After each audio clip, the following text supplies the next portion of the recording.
I'm D.Evil, and welcome to addictmma. This is not really a recap of last week's UFC 113 because it's been a little late. Really, just kind of, I didn't even really want to break down the whole fight card to you guys. I mean, like, Shogun, who didn't think that was going to happen? Mitrione, Kimbo Slice turned out to be my favorite fight of the night. Actually, I thought that was the most exciting fight. Both guys showed a lot. I mean, I talked a lot of trash. We'll get into that in a second. Every fight was great, though. I mean, Alan Belcher, Patrick Cote delivering fine punches on the chin to Alan Belcher. Belcher taking it, withstanding it, and finding his submission in the second round. Very exciting fight. I was happy to see Cote back performing at that level. Jeremy Stephens, Sam Stout earning fight of the night honors with their very technical. Well, Sam Stout's very technical. Jeremy Stephens very powerful slugfest. It was very exciting. I was happy to see that fight. I was surprised that neither one of those guys went down as far as a KO in that fight. And then, of course, Mitrione taking on Kimbo Slice, Kevin Ferguson. And I was very impressed with both of these guys. I was very impressed for the first round, obviously, only with Kimbo, because he's obviously learning some different things, and American Top Team's really doing a good job on him down there. And I think that's just going to be the best thing that he can do for himself, is just continue to train with American Top Team, continue to soak that stuff in like a sponge, and maybe one day we'll see him as a serious competitor, not necessarily in the heavyweight division of the UFC, but somewhere. He's cut, obviously, from the UFC now, which I don't care. I'm still not a big Kimbo Slice fan, but I did talk a lot of trash. I'm not going to go back on my word. I'm happy to see him go. I don't think he needs to be there. He doesn't deserve a spot with the most elite in the world. He's not that. Maybe he'll go to Strikeforce. Maybe Strikeforce will pick him up. I don't know why they didn't just keep him when they bought out Elite, but whatever.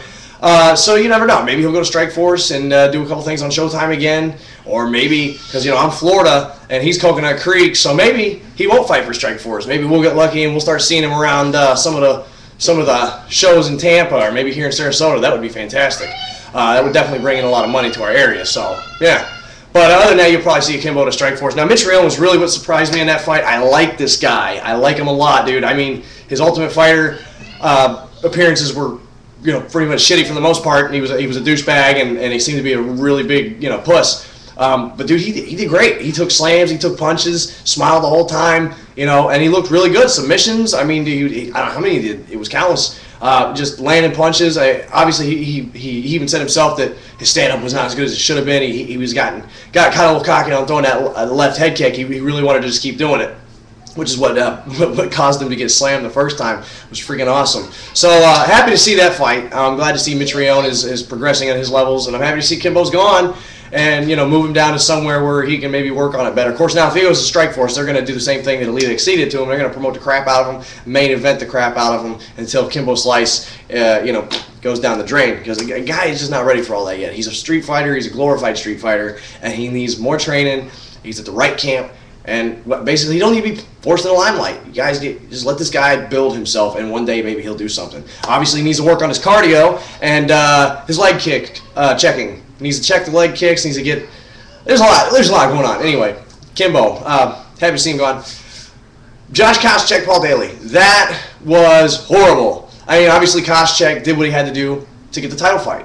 And congratulations. And honest to God, I think that Koscheck's the best candidate for a title fight against GSP in that division right now. And if you'd have put Paul Daly in there, it would have been the same thing as we saw against Koscheck and Paul Daly, or the same thing we've seen Dan Hardy and GSP. It would have been a lay and pray situation. These British guys don't have wrestling over there. They need to, man, I tell you, hopefully the sport of MMA being over there will propel them to put like wrestling in their high schools and stuff like that. But right now, these guys don't know how to wrestle, and that's a big part of what it takes to be, successful, is knowing your ground game. These guys are, they're brawlers, they're punchers, they're heavy punchers, all of them. I haven't seen a British guy yet that can't throw a punch and knock somebody out. It's amazing, but none of them can grapple. Hardly any of them. Bisbing, he's got decent enough grappling to stay alive in the game, but he's not the greatest. So obviously, there's a lot of work needs to be done there. Koscheck pisses me off every time. I like him, I don't like him. I can't tell if he's doing it for show or what the hell's going on with this guy and his behavior, but screw him. I don't care. I think it's a good thing that he's in the fight with GSP. I just don't give a shit about Josh Koscheck. They lay and pray. The good thing about the GSP Josh Koscheck fight is these guys they're identical. So there's not going to be any laying and praying in this fight. These guys are going to have to fight each other. It's going to be great. Somebody will. Well, last time it was a decision, but this is going to be a 5 rounds. So you never know. It could go to decision, but one of these guys might actually finish the other. Daly cut from the UFC for good. The only thing I can say to that is, Nate Diaz didn't get punished for stomping boots on Mayhem Miller at Strikeforce. but we're cutting this guy for throwing one cheap punch. Not that I agree with it. I definitely don't condone it. I'm just saying I think that, well, maybe Nate Diaz should have been punished too. But then again, that helped the Strikeforce brand go. So, good for the UFC. Anyway, D.Evil, this has been Addict MMA. Peace, I'm out of here. Sometime today. Peace.